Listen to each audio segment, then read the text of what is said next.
लोकसभा चुनावों के परिणाम ने बीजेपी की चुनौतियों को जिस तरह से बढ़ाया, अब उसके साइड इफेक्ट्स भी सामने आ रहे हैं। उत्तर प्रदेश हो या बंगाल, बिहार हो या महाराष्ट्र, राज्य दर राज्य बीजेपी की टेंशन बढ़ती जा रही है। कहीं मुद्दों पर तकरार है तो कहीं रिश्तों पर रार है और ऊपर से कई राज्यों के चुनाव सर पर हैं। बीजेपी के सामने बड़ा सवाल यह है कि कितने कांटे हैं आगे राह में।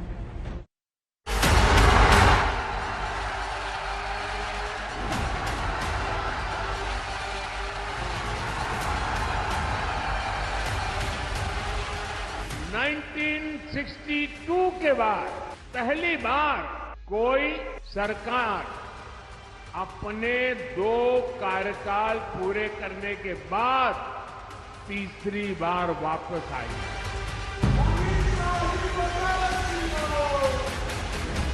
चुनाव कौन जीता? और अहंकार कांग्रेस पार्टी को आया। भारत माता की, भारत माता की। भारतीय जनता पार्टी भविष्य की भी पार्टी है, वो अकेली भारतीय जनता पार्टी।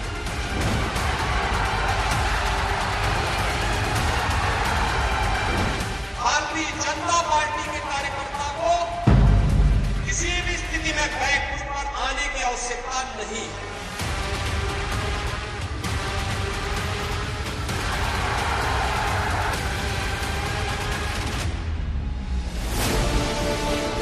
बीजेपी के नेतृत्व में एनडीए ने लोकसभा चुनाव में ऐतिहासिक जीत दर्ज की।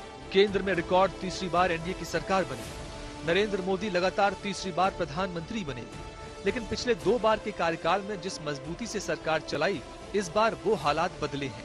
बीजेपी के पास खुद में पूर्ण बहुमत नहीं है और इस बार सहयोगियों की भूमिका अहम है। सहयोगियों का साथ केंद्र सरकार में मजबूती से बना हुआ है, लेकिन अलग अलग राज्यों में मुद्दों के आधार पर धीरे धीरे सुर बदल रहे हैं। इसी साल यूपी में 10 सीटों पर उपचुनाव के साथ हरियाणा, महाराष्ट्र, झारखंड के विधानसभा चुनाव भी होने हैं। बीजेपी ने राज्य दर राज्य उन खामियों को दूर करने की कोशिश तेज कर दी है, जिनके चलते लोकसभा चुनाव में पार्टी बहुमत से दूर रह गई। यूपी में सब ठीक करके फिर से अच्छे दिन लौटाने की कवायदे हैं।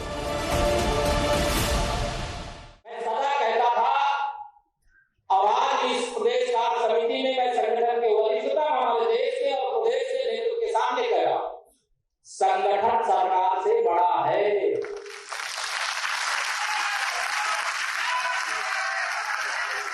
संगठन से बड़ा कोई नहीं होता है। संगठन सरकार से बड़ा है, बड़ा था, बड़ा रहेगा।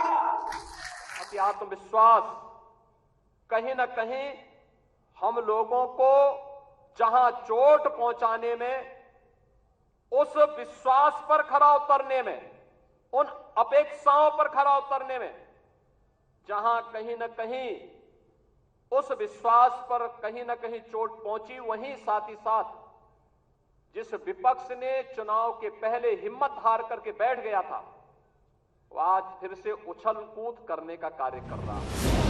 महाराष्ट्र में विधानसभा चुनाव की तैयारियां जोरों पर है। आज मैं कहने आया हूं महाराष्ट्र के कार्यकर्ताओं को, हमने महाराष्ट्र विधानसभा में भी 14, 19 और 14 और 19 से योग जितना बड़ा विजय 24 में प्राप्त करने के लिए पुरुषार्थ करना है। झारखंड में बीजेपी मिशन मोड में दिख रही है। बीजेपी लोकसभा चुनाव के नतीजों के बाद नजर आने वाली मुश्किलों से आगे निकलने की कोशिश कर रही है, लेकिन सहयोगियों से मिलने वाली चुनौतियां भी धीरे धीरे बढ़ रही हैं। यूपी में कांवड़ यात्रा में नेम प्लेट विवाद से साथी खफा हैं। कि अमन चैन शांति को बनाए रखने में जो हमारी भूमिका होगी, उस पे हम लोग बने रहें। नहीं, इससे बड़ी कांवड़ यात्रा बिहार में निकलती है, वहाँ इस तरह का कोई आदेश नहीं है। और फिर प्रधानमंत्री जी की जो व्याख्या है भारतीय समाज के बारे में, एनडीए के बारे में, सबका साथ, सबका विकास और सबका विश्वास। बिहार में साथियों की मांगे बड़ी हैं।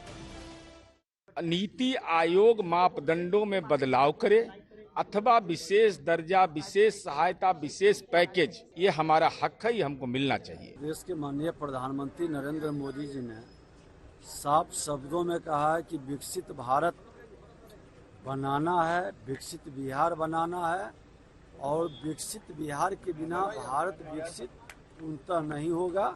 इसके लिए जो भी पहल देश के अंदर करने की जरूरत है, हर स्टेट को आगे बढ़ाना है, वो कार्य किया जाएगा।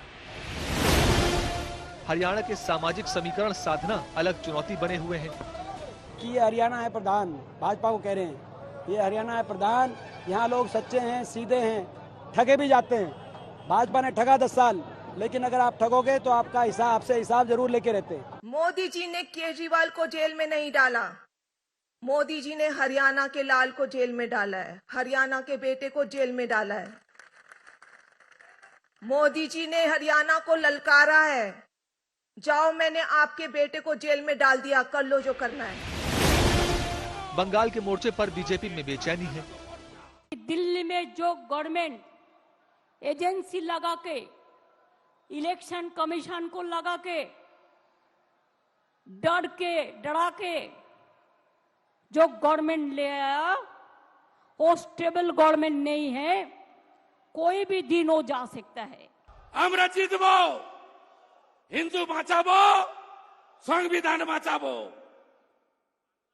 আর বলবো, আমিও বলেছি রাষ্ট্রবাদী মুসলিম, আপনারাও বলেছেন সবকা সাথ সবকা বিকাশ।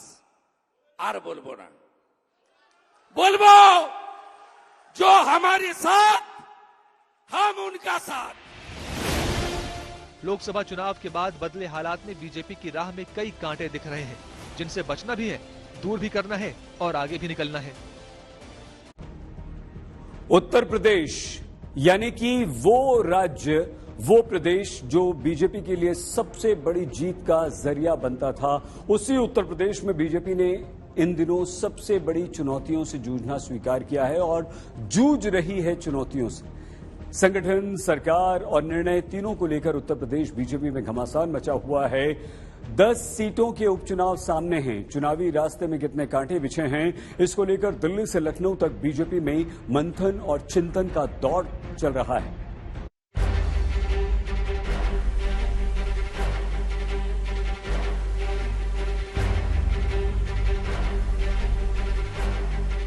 आत्मविश्वास कहीं न कहीं हम लोगों को जहां चोट पहुंचाने में, उस विश्वास पर खरा उतरने में, उन अपेक्षाओं पर खरा उतरने में, जहां कहीं न कहीं उस विश्वास पर कहीं न कहीं चोट पहुंची।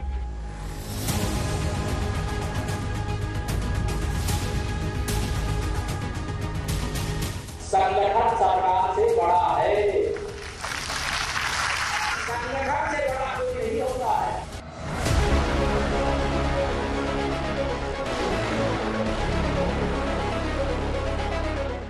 नेताओं में आपसी खींचतान, कलह क्लेश के लंबे दौर के बाद अब यूपी के मुख्यमंत्री योगी आदित्यनाथ फुल एक्शन में हैं। उपचुनाव की अग्नि परीक्षा में पार्टी को जीत दिलाने की जिम्मेदारी लेकर आगे बढ़ रहे हैं। कोई कारण नहीं 10 की 10 उपचुनाव फिर से भारतीय जनता पार्टी अपने पक्ष में करने में सफल हो, लेकिन इसके लिए आज से जुड़ना पड़ेगा, लगना पड़ेगा। एक एक कार्यकर्ता को अपना अभियान मान करके फिर इस अभियान के साथ जुटना पड़ेगा। जिन 10 विधानसभा सीटों पर उपचुनाव होने हैं, इनमें कन्नौज से सांसद निर्वाचित होने के बाद समाजवादी पार्टी प्रमुख अखिलेश यादव के इस्तीफे से रिक्त हुई मैनपुरी जिले की करहल और फैजाबाद के सांसद अवधेश प्रसाद के इस्तीफे से रिक्त हुई मिल्कीपुर के साथ ही कटेहरी, कुंदरकी, गाजियाबाद, खैर, फूलपुर, मीरापुर, मझवा और सीसामऊ विधानसभा सीट के लिए भी उपचुनाव होने हैं। इनमें 5 सीटों पर 2022 के चुनाव में सपा के उम्मीदवार जीते थे। बीजेपी के पास 3, निषाद पार्टी के पास 1 और जयंत चौधरी की अगुवाई वाली राष्ट्रीय लोकदल के पास 1 सीट थी। इन सभी 10 सीटों पर बीजेपी और खास तौर पर योगी आदित्यनाथ की कड़ी परीक्षा होनी है। सूत्रों की माने तो यूपी में हार की समीक्षा रिपोर्ट में ये माना गया कि विपक्ष के संविधान बदलने और आरक्षण खत्म करने के आरोपों पर बीजेपी जनता को समझा पाने में असमर्थ रही, जिससे दलित पिछड़े वर्ग का वोट कम हुआ। जिसके कारण लोकसभा चुनाव में बीजेपी का प्रदर्शन खराब रहा। जिन 10 सीटों पर उपचुनाव होने हैं उनका जातीय गणित भी बीजेपी के लिए किसी चक्रव्यूह से कम नहीं है। मिल्कीपुर दलित बाहुल्य सीट है, जहां से सपा के टिकट पर अवधेश प्रसाद 9 बार विधायक रहे हैं। यही अवधेश फैजाबाद से इस बार सांसद बने हैं। मैनपुरी जिले की करहल विधानसभा क्षेत्र में यादव आबादी की बहुलता है। गाजियाबाद की सीट शहरी है। फूलपुर में पटेल मतदाता अधिक हैं, तो वहीं मुजफ्फरनगर के मीरापुर विधानसभा क्षेत्र में जाट गुर्जर के साथ मुस्लिम मतदाता नतीजे तय करते हैं। जानकारों की माने तो उपचुनाव के लिए योगी आदित्यनाथ को फ्री हैंड मिल चुका है। उन्होंने जो टीम तैयार की है उसमें दोनों उप मुख्यमंत्री शामिल नहीं हैं। इसके कई मायने भी निकाले जा रहे हैं। अभी से इसकी तैयारी में जुटना होगा। एक एक व्यक्ति को जुटना पड़ेगा।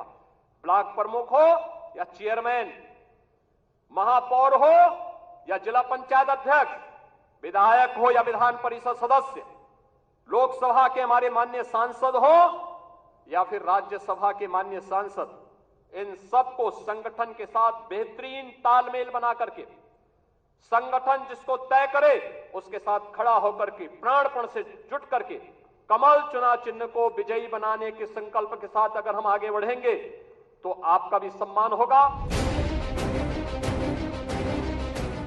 चुनावी तैयारियों के अलावा यूपी की जमीन कांवड़ यात्रा को लेकर लिए गए सरकार के एक फैसले से तप रही है। योगी सरकार का फरमान है कि कांवड़ रूट पर दुकानदार अपना नाम अपने उपक्रमों पर लगाएं। इस आदेश के बाद से एनडीए के सहयोगियों के बीच भी भारी हलचल है। किसके हाथ से बन रही उसका क्या मतलब? मुसलमान वेजिटेरियन है और हिंदू मीट खाने वाले भी हैं। जी टायर पंचर पे भी लग रहे हैं अब तो नाम के बोर्ड। क्या पहले तो खाने पीने की दुकानों पर था, टायर पंचर कहाँ का लगाओगे? अब कुर्ते में भी लिखना शुरू कर देंगे अपना नाम कि देख के हाथ मिलाना है या गले लगाना है। आरएलडी और एनसीपी से पहले बिहार में एनडीए की अहम सहयोगी जेडीयू भी योगी सरकार के फैसले के खिलाफ असहमति जता चुकी है। हमारी पार्टी हमेशा सभी धर्म और सभी जात की इज्जत करती है और धर्म और जात पर विभेद नहीं हो, इस बात का जरूर ध्यान रखना चाहिए। इसके खिलाफ है इस कहा धर्म और जात पर किसी तरह का विभेद नहीं हो, इस बात को सबको ख्याल रखना चाहिए। योगी सरकार के नेम प्लेट लगाने वाले फैसले का विरोध हो रहा है तो उसे समर्थन भी मिल रहा है, जिसके बाद से यूपी की राजनीति में जबरदस्त उबाल है। मुझे लगता है कि मनमोहन सिंह किस पार्टी के प्रधानमंत्री थे, उनके आदेश क्या था, मैं संतोष जी से कहूंगा एक जर्नलिस्ट का ये ट्वीट है और उन दिनों का निकाल करके देख लें ऑर्डर, ये ऑर्डर देख लें। उन्होंने भी लिखा है कि डिस्प्ले करना चाहिए। ये ऑर्डर है मनमोहन सिंह जी की सरकार। ये देखिए तरह से जो ऑर्डर निकालकर आर्टिकल 17 का वायलेशन है, संविधान का अनटचेबिलिटी को प्रमोट कर रहे हैं, राइट टू लाइफ के खिलाफ है, आप लाइवलीहुड के खिलाफ है, आर्टिकल 19 के खिलाफ है। और ये आप होते कौन है भाई? आप किस बुनियाद पर ऑर्डर निकाल रहे हैं? और आपके ऑर्डर निकालने से मुजफ्फरनगर इतने ढाबे और मुस्लिम एम्प्लॉयज को निकाल दिया गया है। जो मुसलमान के ढाबे थे वहाँ कोई जा नहीं रहा है खाना खाने के लिए। जब रामदेव को अपनी पहचान बताने में कोई दिक्कत नहीं है तो रहमान को क्यों दिक्कत होनी चाहिए? तो अपने नाम पर तो सबको गौरव होता है, तो नाम छिपाने की कोई जरूरत नहीं है।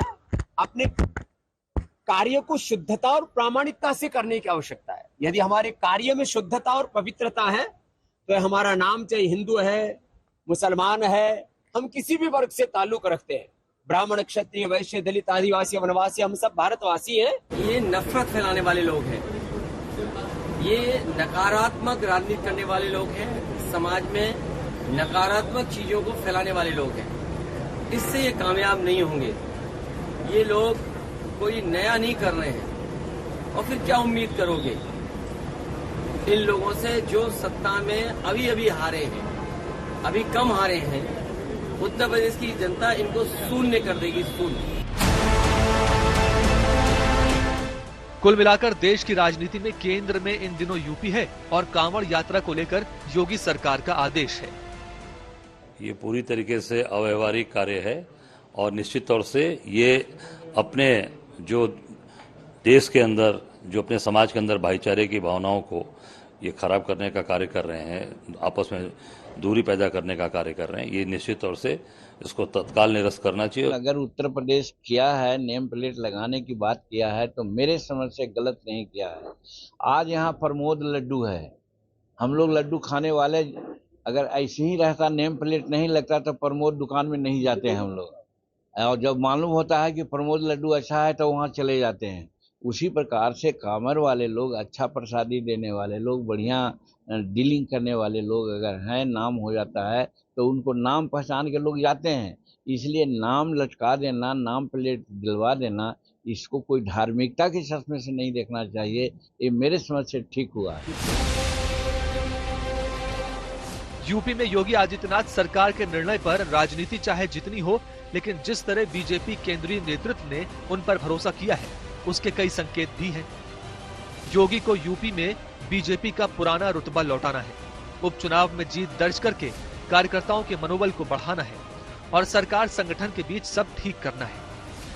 सीधे तौर पर देखा जाए तो यूपी में 10 सीटों के उपचुनाव से बीजेपी सरकार पर कोई असर नहीं पड़ने वाला, लेकिन अगर कामयाबी बीजेपी से दूर रही तो इसे लोकसभा चुनाव में मिली हार से जोड़ा जाएगा और तब बीजेपी की मुश्किलें बड़े पैमाने पर बढ़ेंगी।